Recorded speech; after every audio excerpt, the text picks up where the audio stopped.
All right, welcome back to the TWU Local 591 podcast. My name is Gary Scheibel, your local president. And this is our weekly membership video update podcast. So joining me today is your Administrative Executive Board member, Russ Dittmer. This is a combined May 15th, May 22nd update due to a lot of traveling that was going on Friday, May 15th by a lot of the boards. So that said, first off, wishing everybody a safe Memorial Day weekend, a weekend really to reflect on the sacrifices made by our military for our freedoms. So along with the same weekend as a real happy AMT day for all. Proud profession. Anyway, please read the message that I'll be putting on our website regarding AMT Day. So, Russ. All right, Gary. Longtime Local 591 Veterans Committee member, Brother Pete Meyers, reminded us at the onset of the meeting or the call about the unique nature of flying our flag on Memorial Day and why we do that. Under the U.S. Flag Code, the American flag on Memorial Day should fly at half staff from sunrise until noon, and then be raised to full staff for the remainder of the day. The significance of the split is intended to display and reflects the underlying purpose of the holiday. The morning hours are reserved for mourning military members who died serving our country. Raising the flag at noon symbolizes resilience and the continuation of the great nation that they fought to defend. That moment when the flag is raised isn't just a rule. It's intended to reflect the sacrifice and resilience of our nation and those who served. On a closing note, Pete wanted to remind us all that there's much to be really proud of with our great nation. As a reminder for many who served and who lost brothers in arms, the phrase Happy Memorial Day is really not an appropriate greeting for them. Better greetings, he wanted to remind us, include words like meaningful, honor, safe, reflective, respectful, that sort of phrase. Examples like, I wish you a meaningful Memorial Day or have a safe and reflective Memorial Day will demonstrate to all, and especially and more importantly to our veterans, that you know and understand the real meaning behind this important national holiday. I'm going to move right into benefits, if you don't mind, Gary. Yes. Benefits coordinator Tony Lepore said that after discussions with the voluntary union benefits group Hub EFP, moving forward, we will have a much more simplified way to demonstrate our income. Previously, it was many paychecks with many complicated processes. Moving forward, it will be 3 recent paychecks. Also, much of this information is contained in the monthly EAP Peer Support Benefits newsletter. Please take the time to read it. Tony focuses on making sure you have the up-to-date information in his newsletter. Yep, and Tony and Ken did a hell of a job actually on that one.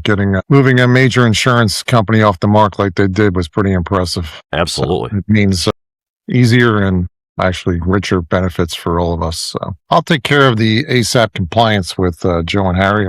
They wanted to remind everyone that only sign for work you accomplished, no one else's. You and your buddy might work together every single night. You trust him or her. Problem is, if you sign for his or her work and it wasn't done, the FAA discovers an issue, it will be you in the hot seat, not the person who actually did the work or said they did the work. And you signed for it, accomplishing it. Another reminder, if you encounter with an FAA safety inspector, the FAA safety inspector will almost always ask if your address on your A&P license is still accurate. If it's not, tell them. They will check every time anyway. So reminder, it is a CFR requirement to update your address within 30 days of getting a new address. So CFR Title 14, Chapter I, Subchapter D, Part 65, Subpart A, Section 6521, usually called CFR 6521 for us, which would have been a lot easier than saying what I just said.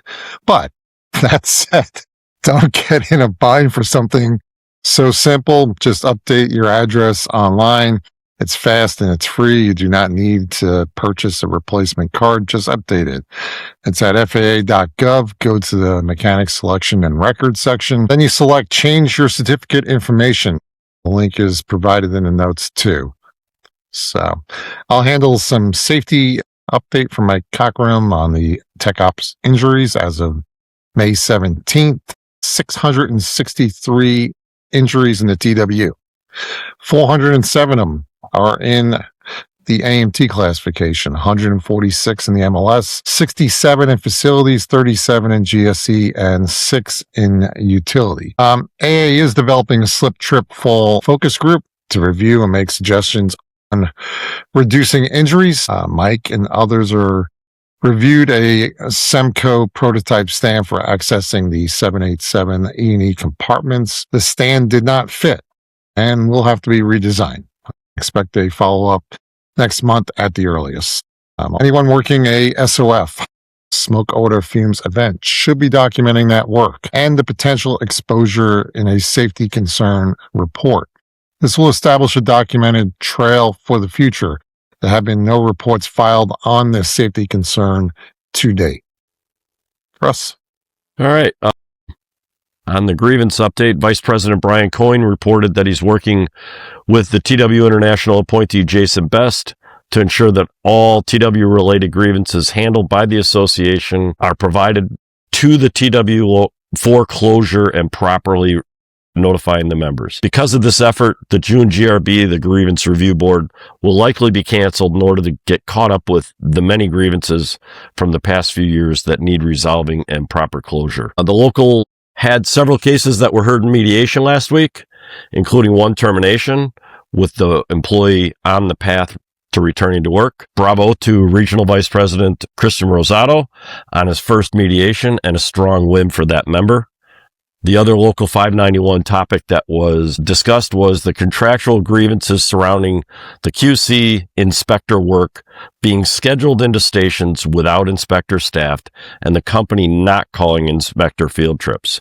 While the issue is not fully resolved yet, and the ongoing details cannot be disclosed because the mediation is a confidential process, we feel quite positive with the direction it appears to be heading, whether we get a settlement through mediation or ultimately have to arbitrate. Special thanks to AMT Executive Board member Mark Erler and at-large Executive Board member Chris Horvath for their amazing heavy lift and pulling an all-nighter to assemble last-minute needed evidence that we believe moved the posts in our favor on that.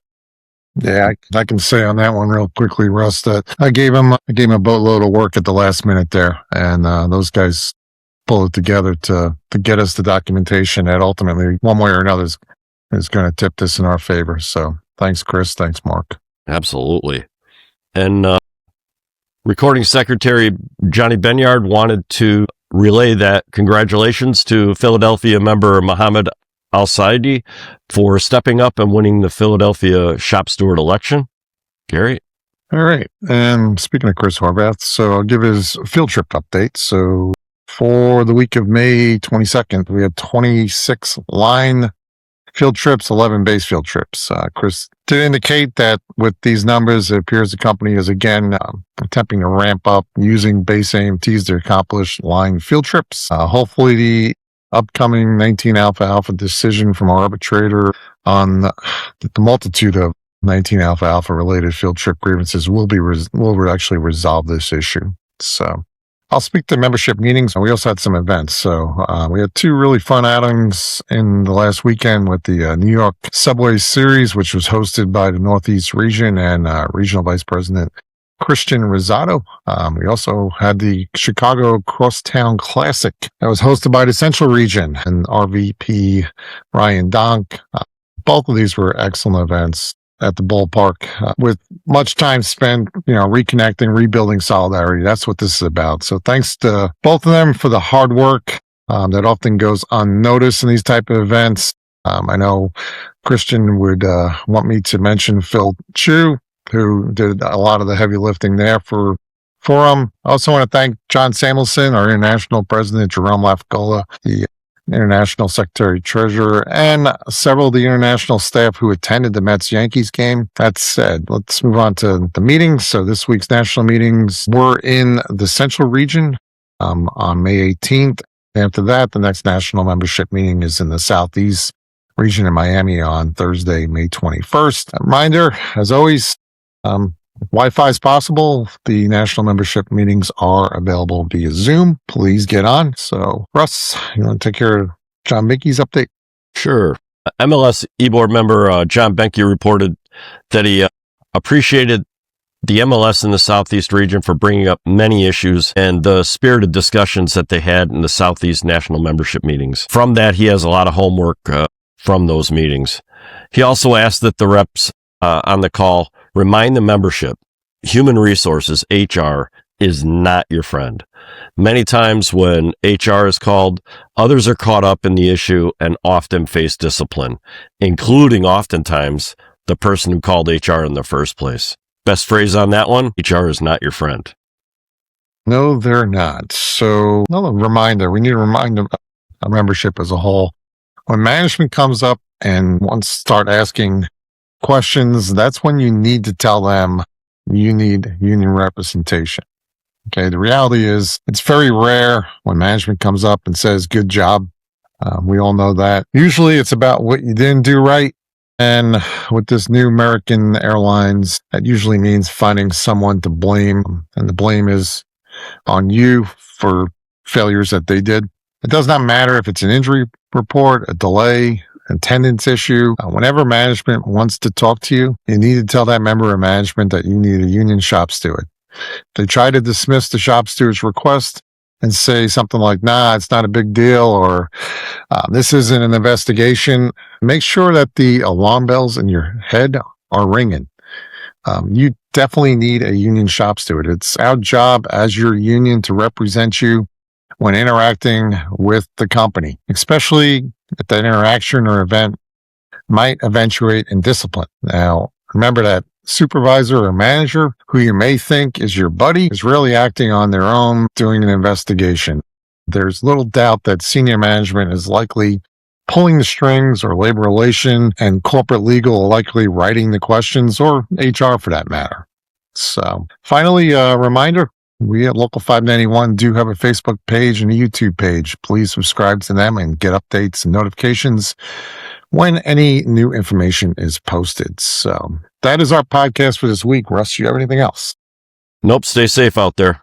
All right. So as always, any thoughts, issues, suggestions for future podcasts, please send them to info@local591.com. We all hope you all have a great week, and please be safe.